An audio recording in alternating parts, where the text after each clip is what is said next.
धीर्धैनं श्रवणपटे यतिवरा महावाक्या जनार्दन सच्चिदानन्दत्वं शरणं व्रजेश। यादवेन्द्रं दयादाता पुण्डरीक्षा क्षीरसागरशयनं कमलनयनं नमस्तुते नमामि श्रीहरि। धैर्य से जिसको धारण किया जाता है, कर्णपटुओं से जिनका पान किया जाता है, ऐसे सच्चिदानंद भगवान श्री यादवेंद्र सरकार को मैं नित्य ही चिंतन करता हूँ, नमन करता हूँ। जिनको नमन करने से मंगल आदि मंगल तो हो ही जाते हैं, साथ ही में बहुत बड़ा बल मिलता है मनुष्यों को। हे यादवेन्द्रम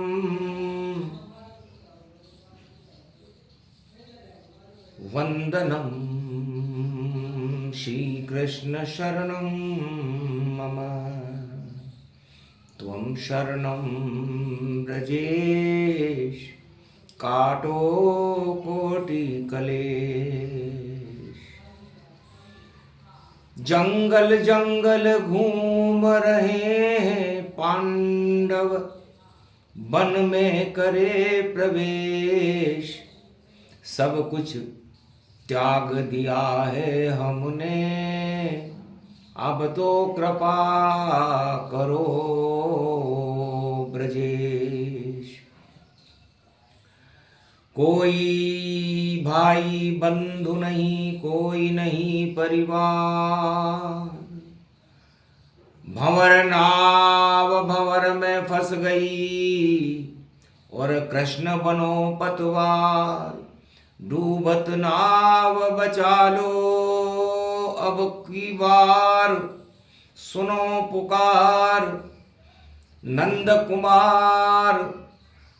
कृपा करो भरतार।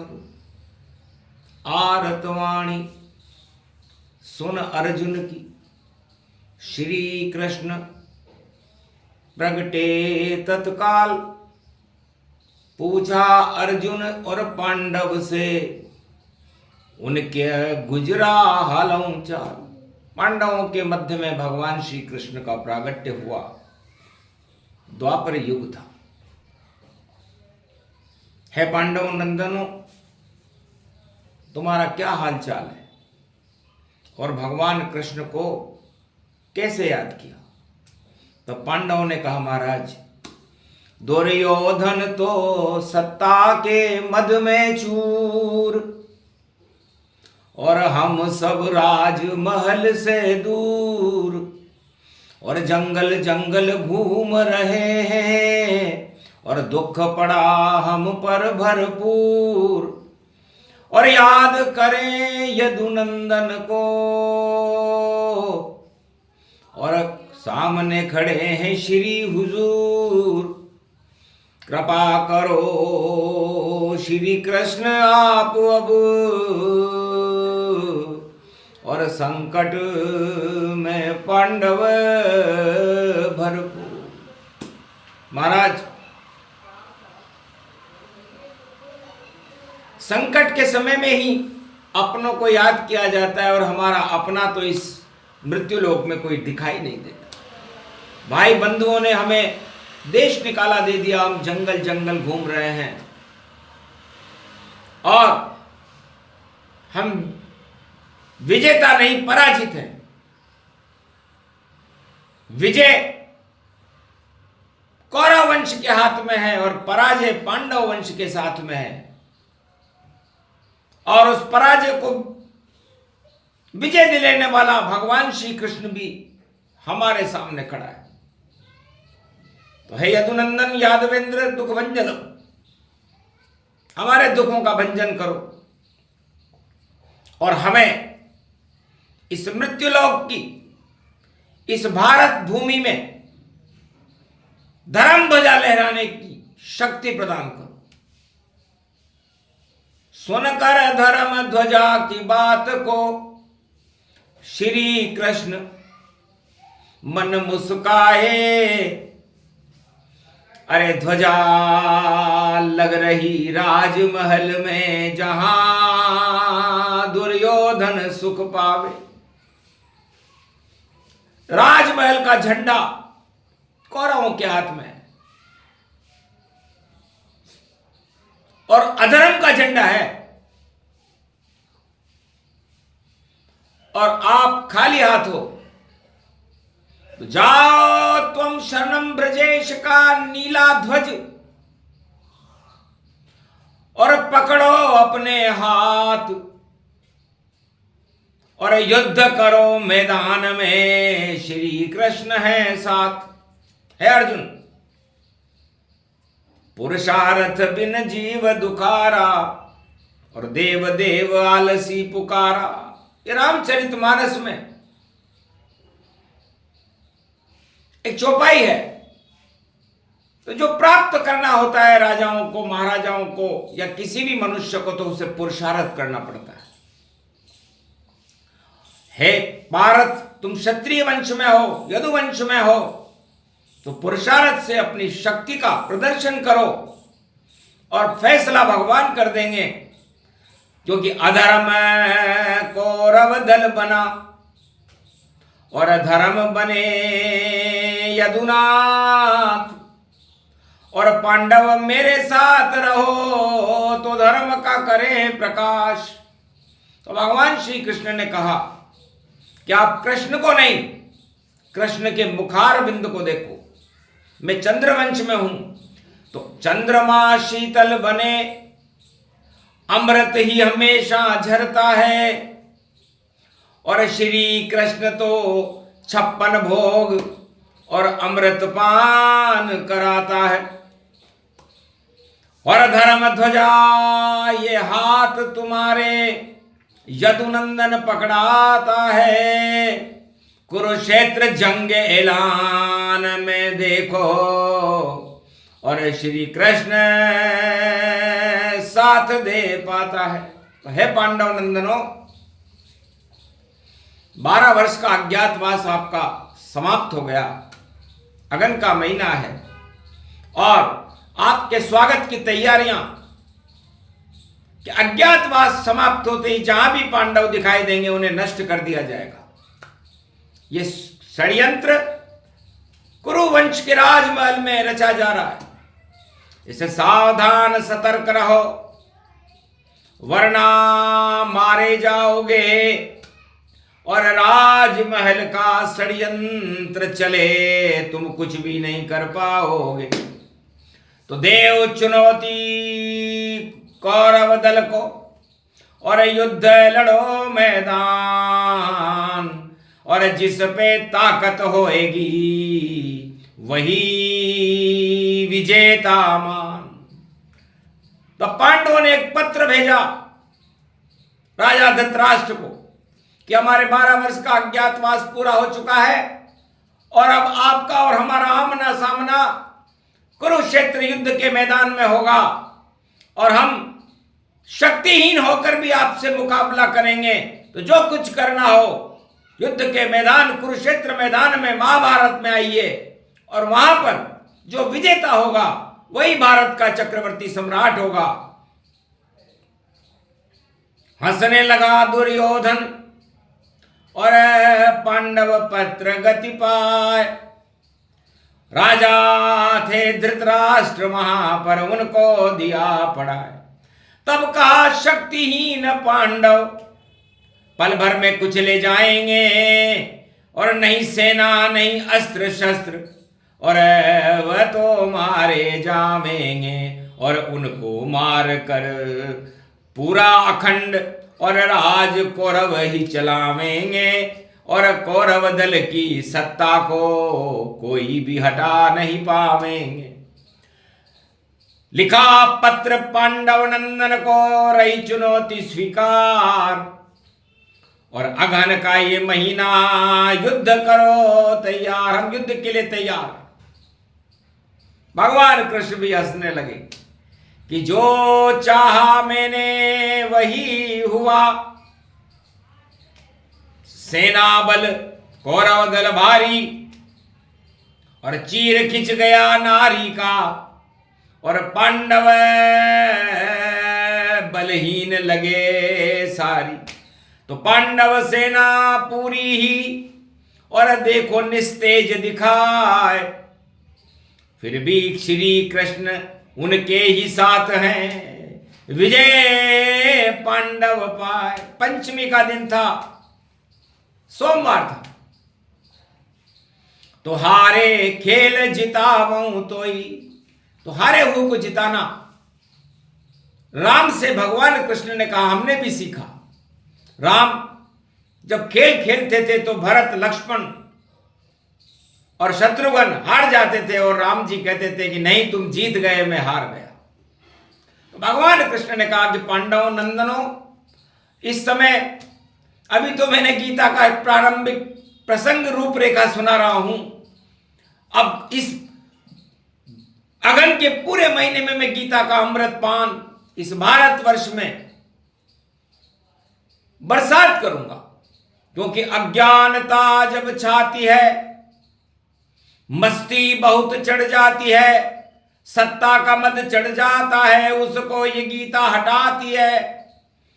तो गीता मुख श्री कृष्ण का, और ये है ज्ञान स्वरूप, अमृत इसमें चंद्रमा, यही कृष्ण का रूप। 16 कला श्री कृष्ण है, एक कला श्री श्याम, और एक कला है राधे रानी, 18 इसे मान। तो 16 कला भगवान कृष्ण की, और उसमें एक श्याम कला और एक राधे कला, 18 हो जाती है। तो 18 दिन चले महाभारत, और 16 कला चलेंगे शाम, और एक कला चलेंगे पांडव, एक है राधे शक्ति महान। 18 अध्याय है गीता, नवदुर्गा का रूप बने, और राधे शक्ति बने भारत में, और 18 ये हाथ बने।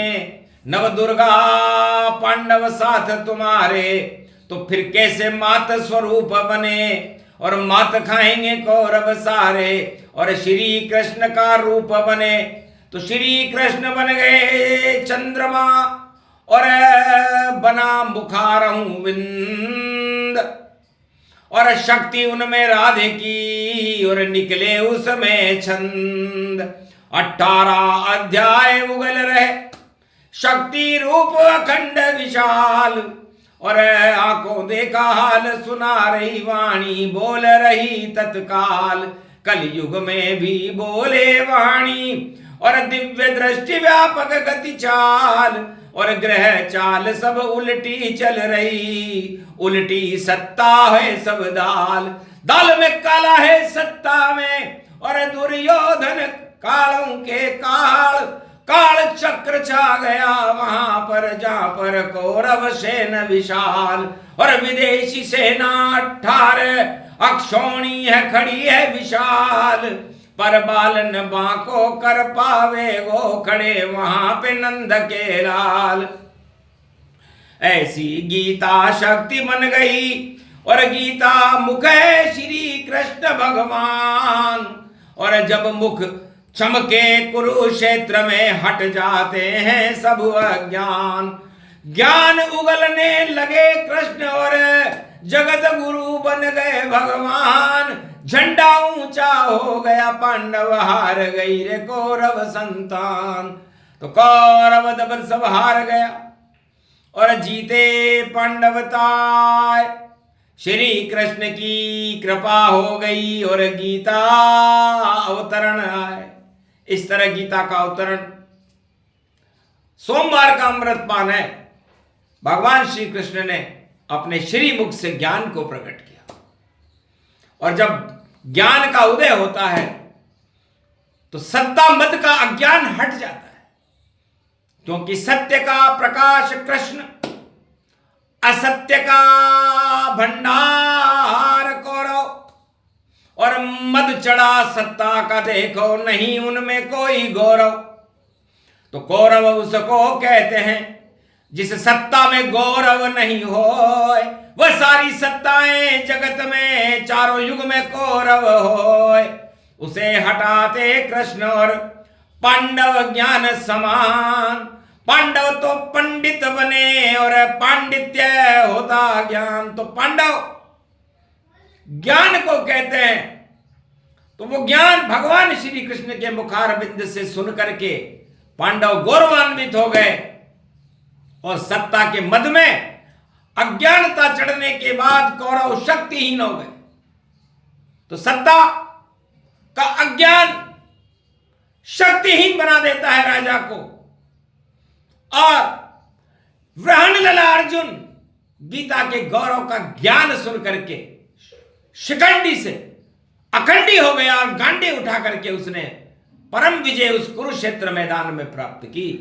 गीता और गोविंद की कृपा मिली भगवान, कुरुक्षेत्र हट गया भारत से, धर्म क्षेत्र बना दिया भगवान।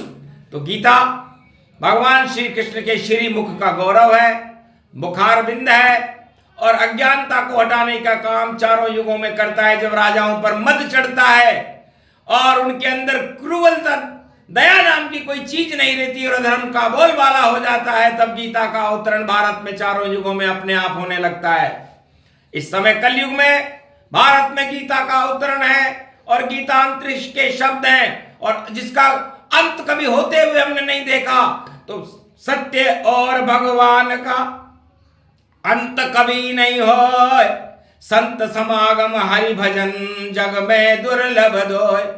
तो दुर्लभ गीता ज्ञान है, दुर्लभ संत समाज, और दुर्लभ ही ये धर्म है, बाकी भोग शमशान। तो कौरव दल शमशान हो गया और बड़ी भारत की शान, और कुरुक्षेत्र मैदान में जीत गए रे भगवान। धर्म ध्वजा लहरा गई, और धर्म क्षेत्र के साथ पांडव के ऊपर रखा श्री कृष्ण ने हाथ। कौरव दल की हो गई अगन मास में मात। ये गीता की शक्ति है, और सुने कृपा हो जा। गीता का सूक्ष्म प्रसंग वाणी ने सुनाया। इसे सुनने और सुनाने से मंगल होता है। भारत में धर्म ध्वजाएं लहराने लगती हैं और अधर्म का नाश होता है, युग कोई सा भी हो। तभी तो गीता का अवतरण है। सूक्ष्म रूप प्रसंग सुनाया, और श्री कृष्ण ने खुद बतलाया। पांडव भारत दिया बनाया, धर्म क्षेत्र भारत प्रगटाया। तो कलयुग में भी भारत को और धर्म क्षेत्र बनाए, ये गीता का ज्ञान है जिसे कोई हटा नहीं पाए। बोलो जय श्री कृष्ण। आज के आनंद की जय।